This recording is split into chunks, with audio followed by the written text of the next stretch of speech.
Mas você falou uma coisa interessante. Por exemplo, se você tivesse que convencer alguém de que extraterrestres existem, porque a maioria das pessoas eu acho que é cética, né? Tem muita Eu vou gente pegar cética. uma coxinha. Fica à vontade, Claro, pô. à vontade. E você tivesse que mostrar alguma coisa que você fala, não, isso aqui, essa pessoa vê e ela fala, não tem jeito.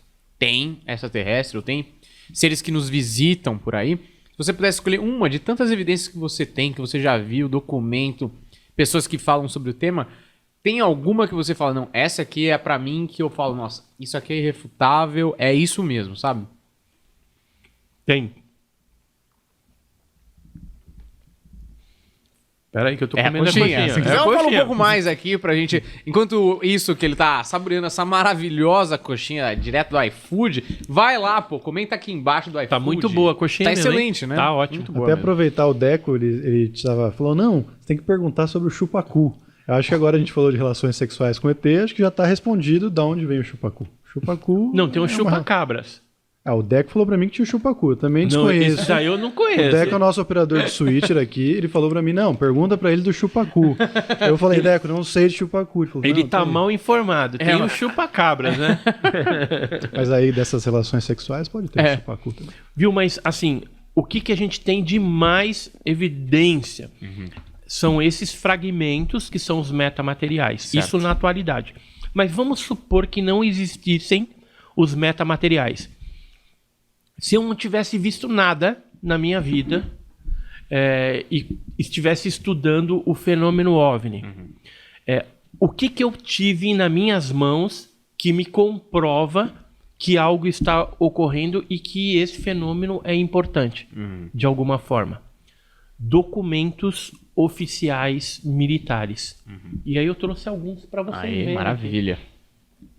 Documentos oficiais, eles demonstram que a gente tem aí um interesse militar muito grande. Certo. E o que acontece? A Força Aérea Brasileira, ela teve alguns órgãos na década de 60 que pesquisavam oficialmente com metodologia científica esse fenômeno. Eles estavam interessados em quem? Nas naves, nos pousos, pegar essa amostra também, ver o que tem de interferência, os casos com tripulantes, quem são esses tripulantes.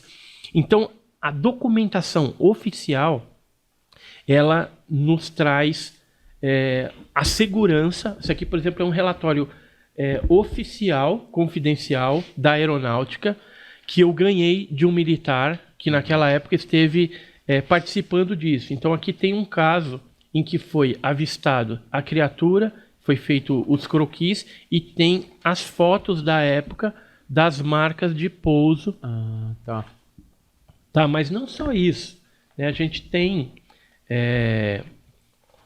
outros relatórios, Certo. todos originais dessas pesquisas, né? Esse aqui, por exemplo, um caso de Fortaleza, no Ceará, que foi investigado e foi encaminhado para esse grupo de militares que ficavam aonde? No Cambuci, né? Em São Paulo, aqui perto do Ipiranga. Certo. Era o 4º Comar, 4º Comando Aéreo.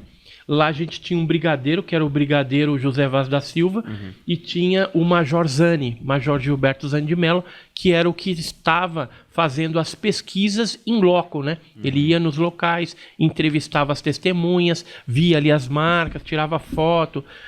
Tem alguns casos aqui, por exemplo, também confidencial da AFA.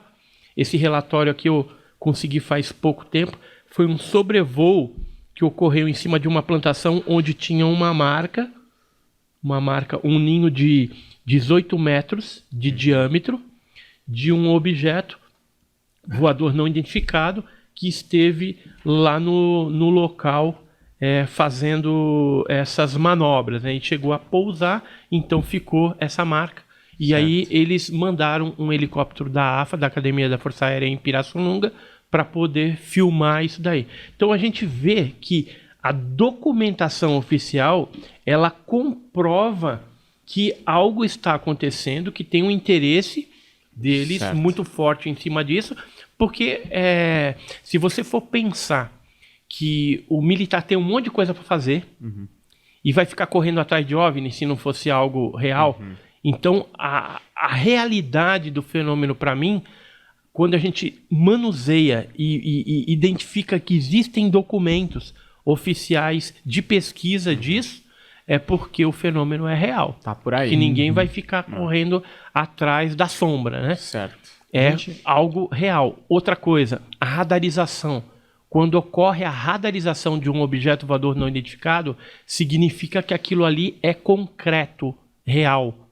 Então não é uma alucinação coletiva, não é um reflexo, não é nada, né, que seja incipiente. É algo realmente concreto que tem estrutura.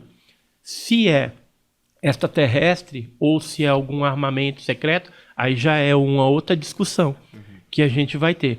Eu acredito que existem muitas coisas que são diferentes, que não tem nada a ver com tecnologia militar, secreta, nada disso, mas também tem muita coisa hoje que nos confunde. Por exemplo, drones, né? Então os ufólogos na atualidade têm uma dificuldade tremenda atualmente por conta dos drones, algumas pipas, às vezes, que você coloca com LED, balões com também circuitos, que podem eventualmente enganar. Mas se você olhar para esse livro, né, Alienígenas no Passado do Brasil, ou pesquisar na Biblioteca Nacional do Rio de Janeiro, tem a parte da hemeroteca, que é os jornais antigos. Você começa a procurar lá coisas misteriosas, de luzes que apareceram, você vai achar, por exemplo, outro dia eu achei um caso que ocorreu em 1939, em dezembro, na cidade de São João del Rei, em Minas, e que foi visto por mais de 2.000 pessoas. Era uma luz, um objeto luminoso, que ficava fazendo evoluções, trocando de cor, tá? E aí eu comecei a ir atrás de testemunhas da época, que ainda estariam vivas, né, que tivessem visto, e achei algumas dessas testemunhas. Então, comprovo que o fenômeno naquela época não era um drone. Em 1939 você não tinha um drone. Não era um balão por conta do movimento que foi feito. Apareceu vários dias, mais de 2.000 pessoas viram. Ou seja, você ter 2.000 pessoas ou mais loucas, né? E os jornais que publicaram na época publicaram depoimentos de pessoas importantes da cidade, que depois a gente foi ver. Por exemplo, o diretor de um colégio religioso que tinha ali, pessoas da prefeitura. Então, é algo que mostra que o fenômeno é real, ele está acontecendo. Isso a gente não questiona mais, se o fenômeno é real ou não. Ele é real. Agora, o que se questiona e se discute qual a procedência, né? Que a gente tem algumas teorias, mas não dá para provar, porque algumas teorias falam de seres que vêm de fora, ou pessoas que tiveram a bordo de nave e que conversando, vocês vêm da onde? Nós viemos de tal lugar, de Órion, de Zeta Retículo, entendeu? Mas aí é a palavra do abduzido e a gente não tem como ir lá para checar isso, se realmente existe. Mas é uma possibilidade. Mas já aconteceu de bater o relato de abduzidos em tempos diferentes? Tipo, um cara foi abduzido na década de 80, outro na década de 90, e eles trazerem histórias parecidas? Sim, sim. Tem um caso aqui no livro, da abdução do José Florencio, e eu fiz questão de colocar aqui no final desenhos feitos por testemunhas que tiveram contato com seres de épocas diferentes. Então, o José Florencio foi em 1931, em Campinas.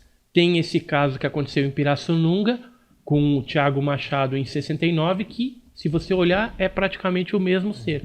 E esse outro ser aqui que foi durante a época da Operação Prato, onde aparece uma criatura também com capacete, anteninha, em 1977 no Maranhão, Serra das Mesas, né? A gente agora, faz um tempo, na verdade, que a gente está indo para o espaço com alguma, entre aspas, frequência, né? Mas a gente tem muito objeto, pelo menos lá, solto, sonda e tudo mais. Nunca aconteceu da gente trombar com eles lá em cima, né? Lá no espaço, ao invés daqui dentro da Terra? Eu tenho várias fotografias tiradas em missões espaciais, Gemini, Skylab 3, Apollo, Discover também, a Estação Espacial, onde você tem aí fotografias e vídeos feitas por astronautas americanos e cosmonautas russos que falam desse fenômeno, sim, acontecendo no espaço.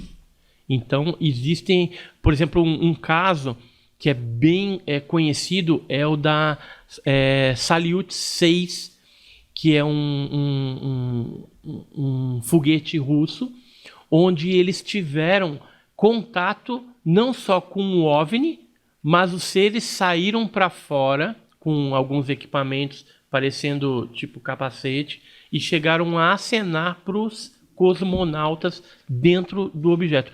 Quando eles voltaram do espaço, eles foram chamados pela Comissão de Inteligência Espacial Russa, presidente na época, para contar isso. Então, o caso deles foi dado como autêntico. Eles tiveram contato de terceiro grau, né, contato com esses seres no espaço.